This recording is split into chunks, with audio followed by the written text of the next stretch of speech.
behind every phone call and every speech, every crisis and every question. There are meetings and meals and observations made in the presence of both the powerful and the dispossessed. For 3 decades, William J. Burns did all that and more in the name of American diplomacy. It's a human profession made up of people like me who are fallible, who make mistakes, but who work hard in, the defense of our country's interests. In his new memoir, The Back Channel, Burns chronicles that work in fascinating detail through numerous assignments and administrations. By the time he retired from diplomatic service in 2014, Burns had witnessed or played a role in some of the most consequential diplomatic episodes of our time. The world is certainly a lot different place than it was when I entered the Foreign Service in the early 1980s. The sheer volume of information today makes it all the more important for smart ambassadors overseas to help distill that for decision makers and say, okay, here's what you need to pay attention for.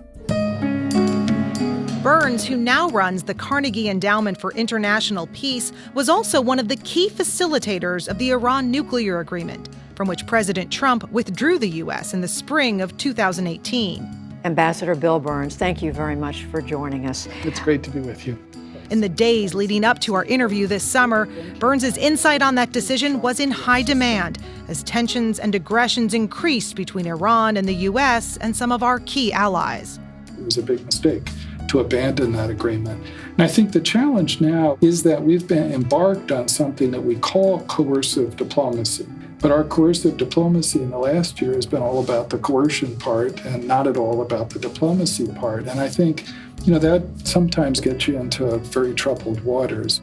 In this expansive interview, Burns also shares his insights on the challenges of managing a rising China and Putin's Russia in this edition of First Person, One-on-One with William J. Burns, presented by St. Louis County Library and HEC. William Burns, thank you so much for joining us. It's great to be with you. You called the book The Back Channel. Was that always the title, or? Yeah, it was from the start. I wrestled with alternatives, but it really has kind of 2 meanings. One is the literal meaning, the back channel negotiations I led with the Iranians on the nuclear issue, and then earlier with the Libyans over the nuclear issue in Gaddafi's time. Surely the most peculiar personality I ever dealt with overseas. But also the back channel in a second, broader sense that I think in many ways, diplomacy is a kind of poorly understood profession. It does oftentimes operate in back channels, kind of out of sight and out of mind, at least for the wider American public. And so it's an effort to sort of bring diplomacy to life for a wider audience. And I imagine, too, conveys just the complexity.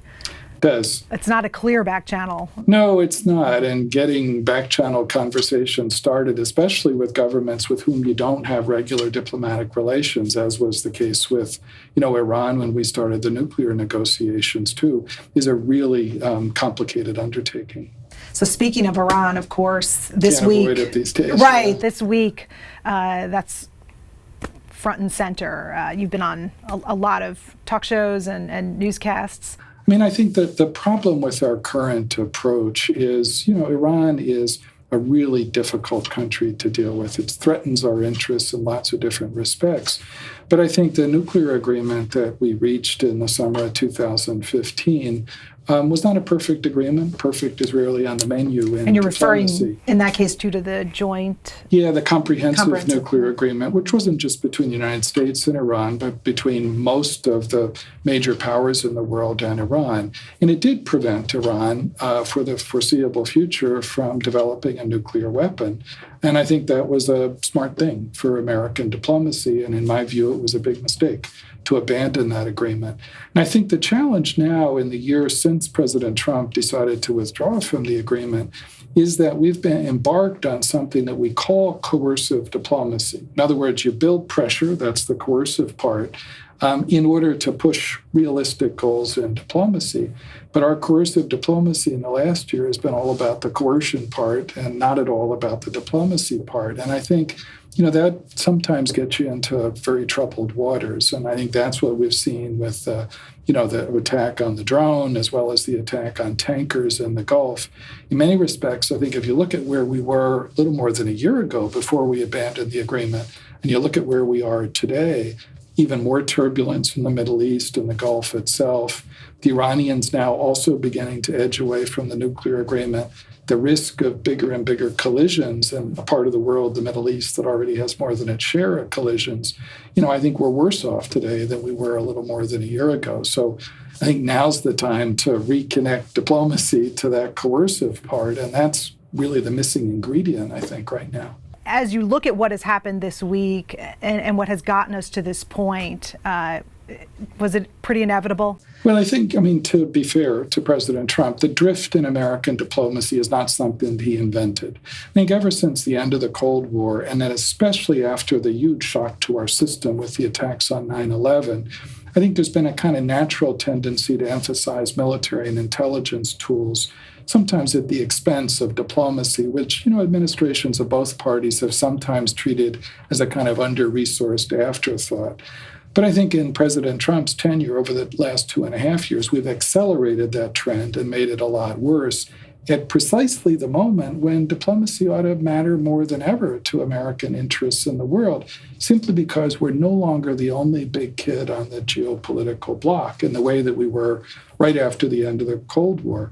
So it's not just about our military and economic leverage, as important as that is. It's also about our capacity for drawing on alliances and mobilizing coalitions of countries.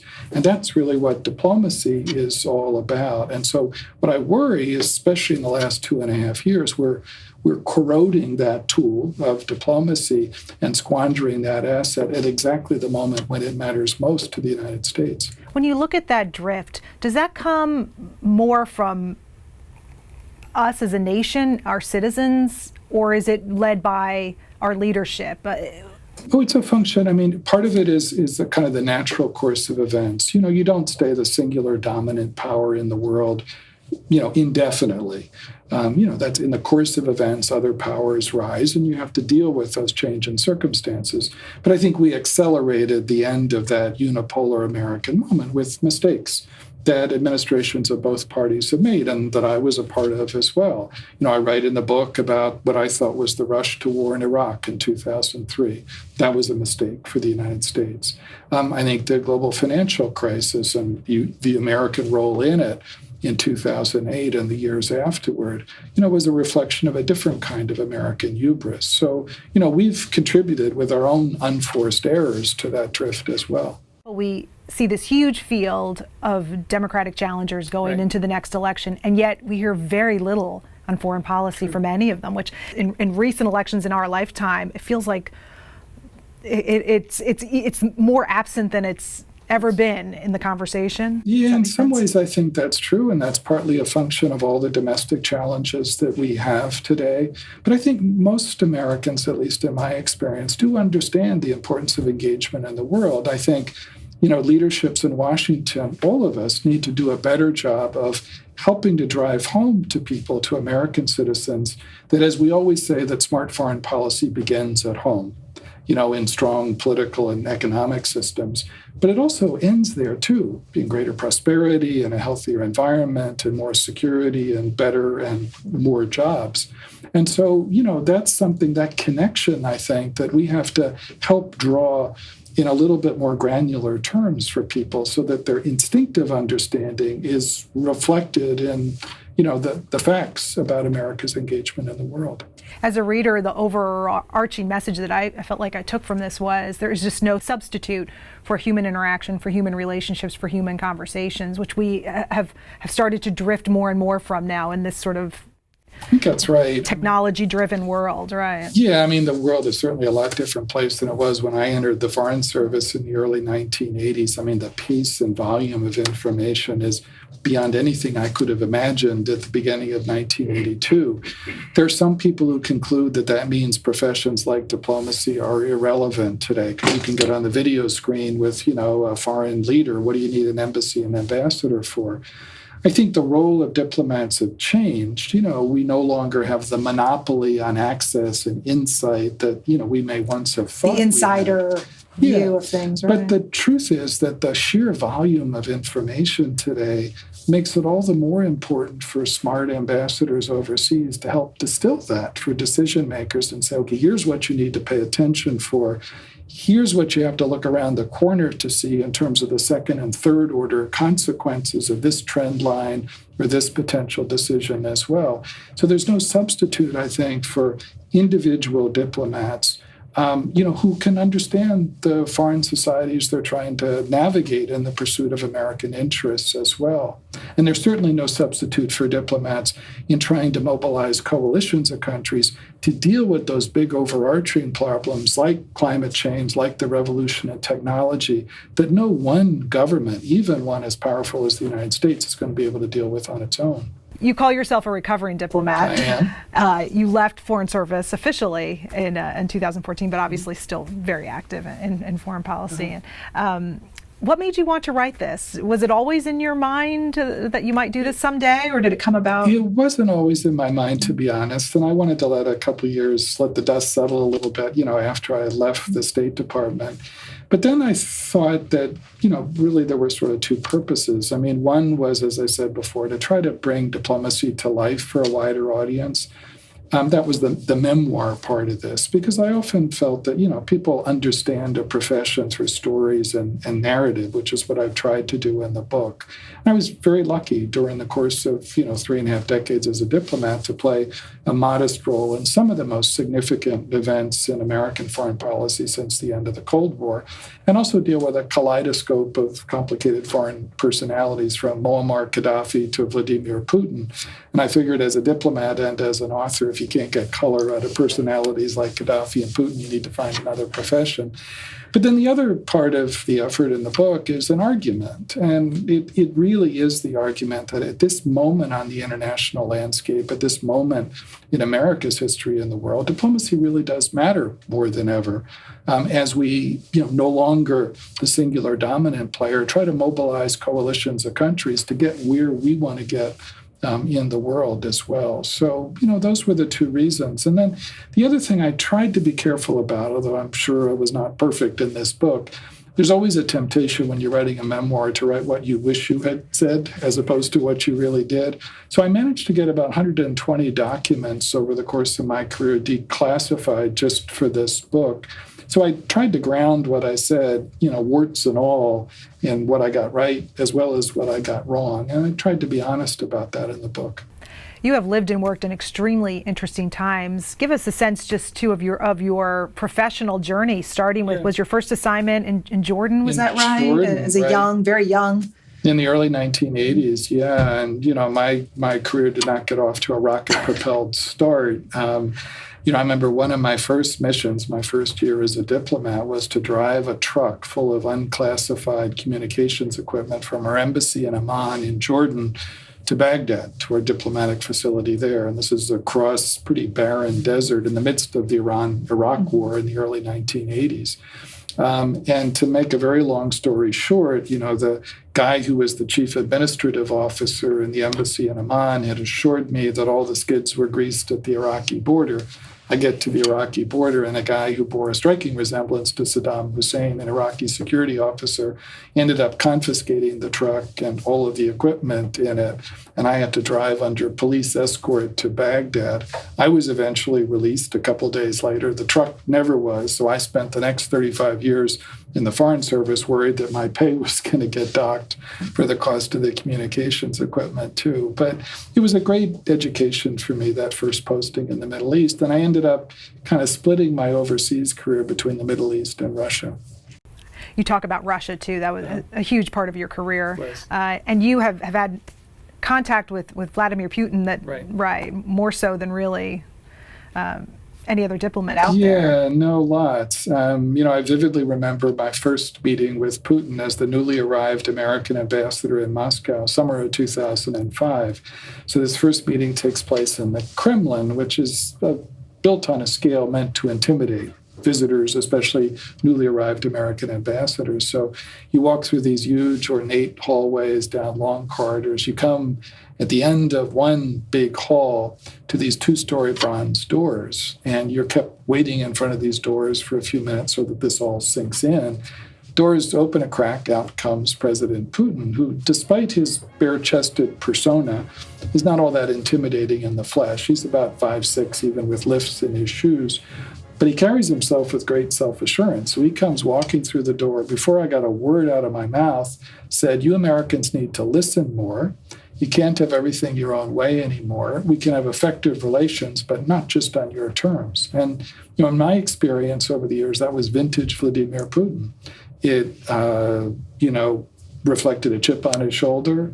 It was not subtle. It was almost defiantly charmless, but it was a very direct message that he was determined to push back against pressure, whether it was from the United States or any place else. And I've always thought that if you want to understand the kind of smoldering aggressiveness of Putin's Russia, it helps to understand Boris Yeltsin's Russia in the 1990s, which is when I first served in our embassy in the early 90s, our embassy in Moscow. This was a Russia that was flat on its back. I remember going to Grozny, the capital of Chechnya, a small republic inside Russia, during the first Chechen Civil War in the winter of 1994-95. And I remember driving into Grozny, the capital, and along the way you see the Red Army, which, a few years before was supposed to be able to reach the English Channel in 48 hours. Looked more like a street gang, albeit a street gang with nuclear weapons. So for people like Putin and those around him who were raised in the Russian security services, this was a moment of humiliation. And when Putin became president and eventually was surfing on $130 a barrel oil, the Russian economy had begun to recover. He was determined to push back, and he wasn't shy about it. As a diplomat, you on the ground, you're aware of those wounds and what they're driving. And yet it's true, in the United States, the average American just thinks that they're this larger than life. No, and I think the important point, whether it's for diplomats or, American citizens in general, is not to accept Putin's narrative of what life has been like for Russia over the last quarter century, not necessarily to accept it or to indulge it, but to understand it, because understanding it, I think, is the starting point for sensible policy. What drives him? Putin, in my experience, is a kind of combustible combination of grievance and ambition and insecurity, all wrapped together.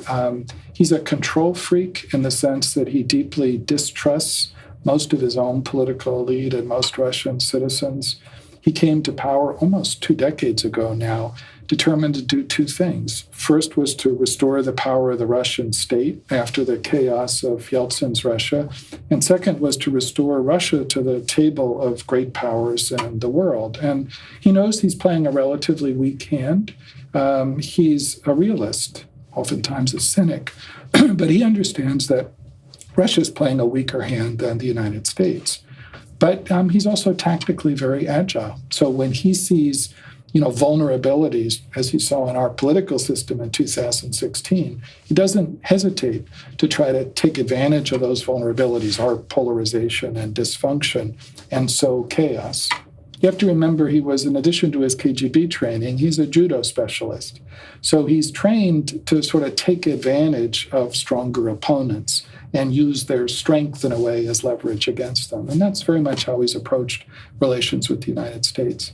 What does he think of Trump, do you think, based on what you know of him and how he acts? Yeah, I think, if you remember the press conference that the two of them had after their summit meeting in Helsinki last summer of 2018, and the two of them are standing on stage together, and President Trump essentially, I remember at one point, threw 17 U.S. law enforcement and intelligence agencies under the bus and basically suggested that he trusted Putin's view of what happened in the 2016 elections more than his own intelligence communities.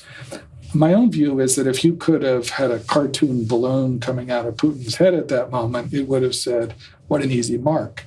Because from his point of view, efforts on the part of other leaders to ingratiate themselves are signs of weakness and manipulability. So I think Putin was as surprised as President Trump may have been when, on election night in 2016. I don't think Putin expected that. But I think he's seen it as an opportunity. The unpredictability of American policy and the world is an opportunity for Putin to try to take advantage of that. You mentioned China and what a very different challenge that is for the United States from Russia, because their motivations are different too.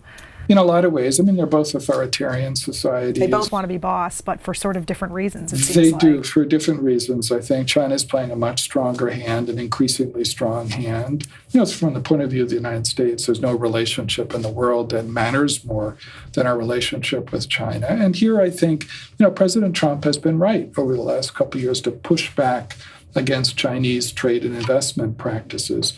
Where I think he's been wrong are the tactics that he's employed, because logically, you'd want to make common cause with other countries, whether in the European Union or Japan, who share a lot of those concerns, rather than launch, second and third front trade conflicts with them over steel and aluminum and other issues. And I think our strategy on China, seems to me anyway, ought to be not so much trying to block China's rise, because I think that's kind of a foolish way to approach it, but it's rather we should be focused on how do you shape the environment into which China rises. And there we have a lot of cards to play.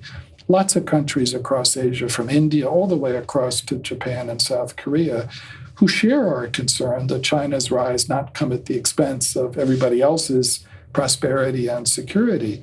That's what I thought the virtue of the Trans-Pacific Partnership, the big trade agreement that would have knit together 40% of the global economy that was concluded in the last administration, would have been, because that's the way in which, by making common cause with other countries, wrapping yourself around pretty high-end standards in trade and investment, that's how you shape the incentives of a rising China also. You point out that as a diplomat, having lived all over the world, you've became very accustomed to hearing foreign opinion of Americans. Right. But you also saw that they want us to lead. Mm-hmm. I think that's true. There are lots of countries around the world who resent not only particular American policies, but especially during the period after the end of the Cold War, when we were the singular dominant player on the international landscape, resented our strength and our weight in the world as well. And that's what it comes with the territory, I think, easy in American target, foreign right. policy. Having said that, there's oftentimes also an expectation, even on the part of governments and societies that resent American policies, that we're going to lead, that we're the kind of central frame of reference. And you also, I always found serving our country overseas, you learn a lot about your own country when you see it through the eyes of people in other societies. You see, what they respect about our society, our sense of possibility, our sense of mobility, the sense of opportunity that they see in American society at its best. And so, you learn, I think, to appreciate the virtues in American society, our diversity, our openness at our best, and we're not always at our best these days, in ways that you don't always appreciate when you're living here. One of the things you've tried to convey is that when we are not disciplined in our approach to foreign policy, when chaos starts to rule, it begins to alienate our allies. It does. Yeah, it does. And allies start to hedge when they don't have so much faith in us. I think you see a lot of that in our current approach to Iran and the Iranian nuclear issue as well. When in some ways with our withdrawal from that agreement, we're widening the fissure between us and our closest European allies, in effect doing Vladimir Putin's work for him. So, I think we have to be more mindful of the significance of alliances for the United States. That doesn't mean that we don't need to change the terms of some of those alliances, and get our NATO partners to step up and, spend more on defense. That makes a lot of sense. And we also ought to be looking for new partnerships in the world, too, like the U.S.-Indian partnership as well, another big rising democracy in the world. Something that really stuck with me that you write, and as you're closing in your final chapter, was that America is burdened by two things: inequalities and limited attention span. I think, one of the things that, has become clearer and clearer to lots of Americans since the global financial crisis is that, we're a society in which the sort of top 1% or the top 0.1% are benefiting from economic growth in a disproportionate way, and that there are lots of Americans, especially in the middle class, but in all parts of our society, that aren't feeling the benefits of economic growth and, are feeling increasingly constrained. And I think we have to be honest about that as well, because that's not, the America in the sense of opportunity and mobility. I think that, people outside our country associate with us at our best as well. So I think it's a big challenge. And I think, not just in the current presidential election, but for, years and decades beyond that, it's something we're going to have to come to grips with. And I guess because it distracts us from that bigger picture of where we fit and what's good for us. It does, and I think what it also does is undermine that shared sense of national purpose as well. That's always been a challenge. I'm not trying to suggest there's ever been an era, except maybe in the midst of the Second World War, where there's that really unifying sense of purpose. But increasingly today, you don't find that in our society. It's one of the reasons I'm a believer in the idea of national service, too, because I think beyond just military service, there's value in getting Americans at a relatively young age to experience working with people from other parts of American society, toward a common set of goals, toward, steps that are going to benefit our society, whether it's in terms of infrastructure, education, or lots of other fields as well. I mean, that's what I think is the real test of American leadership, is can you help rebuild in a very fragmented, polarized society that sense of common purpose. We always tell ourselves that our strength comes from our diversity. I'm a firm believer in that, but there are way too many Americans today who aren't as persuaded by that, who are kind of retreating into their own, whether it's tribes or whatever else. And that's a long-term structural danger and risk for the United States. Tell us about your life now. I run the Carnegie Endowment for International Peace, which has its headquarters in Washington, but has 6 centers around the world. So in most, of the big continents of the world. And we're a global and independent institution, and both parts of that, I think, are important. Many of the problems we've been discussing can't be understood just through the prism of Washington or American foreign policy. You've got to look at it from the perspective of lots of other people in the world. So about half of our scholars are American, half are non-American. So we really try to look at problems from a lot of different perspectives, because I think that's the first step toward coming up with solutions that lots of different people are going to be able to unite behind. And we're an independent institution, which is rarer and rarer in Washington these days. We're not beholden to any particular government, any particular political party, any particular donor. We try to do analysis and to suggest, creative solutions for problems that are based on fact and, realities as well. And in an age, in which people talk about alternative facts, I think that's an important starting point. You mentioned that the numbers are sort of down a bit for young professionals applying. For the Foreign Service, it is kind of sobering right now. I mean, after 20 years in which every year the number of applicants to the Foreign Service, which is a pretty small institution, there's only 8,500 professional Foreign Service officers, that every year it rose for 20 years. In the last 2.5 years, it's dropped by almost 40%. Part of that, I think, is what I was talking about before, the denigration of public service. Young people's sense that, maybe this isn't the moment for them to try to become public servants. I think, another of the realities is we made painfully slow progress during my 3.5 decades as an American diplomat to try to create a foreign service that looked more like the society we represent overseas. When I came into the Foreign Service beginning in 1982, most American diplomats looked like me. 9 out of 10 were white, only a quarter were women at that time. as I said, we made painfully slow progress. So by the time I left, the gender balance was close to 50-50, although still woefully inadequate at senior levels. And we've begun to make some slow progress in, ethnic diversity as well. In the last 2.5 years, most of those trend lines have been put into reverse as well. And I think that's that's very damaging from the point of the United States, because I've always found serving our country overseas, you get a lot further through the power of our example than we do through the power of our preaching. So you want to get an audience for what we have to say about the values of openness and democracy. You got to walk the walk. You have to have a diplomatic service that looks like the diversity and the tolerance that we're telling other people has helped animate the success of American society. As you've met with people and you're speaking about this, about the back channel, what do you want your reader to walk away with? Well, I hope an understanding of what diplomacy is, that it's a human profession made up of people like me who are fallible, who make mistakes, and I tried to be honest about those, but who work hard in the defense of our country's interests. Because as we're speaking here this evening, there are lots of my former colleagues who are doing really hard jobs in some really hard places around the world. There's no such thing as zero security or zero risk, in terms of the conduct of American diplomacy overseas. And I wanted to try to bring that to life for people so that they understand the value of that.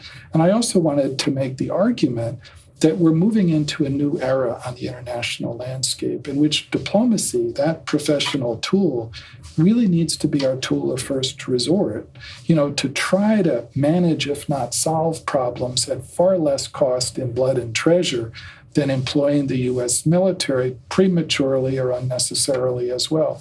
You're never going to get very far in diplomacy unless it's backed up by military and economic leverage.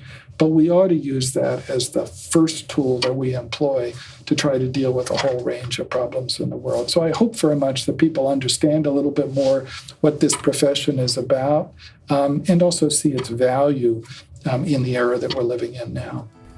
William Burns, thank you so much for talking with us. My pleasure. Thanks for having me.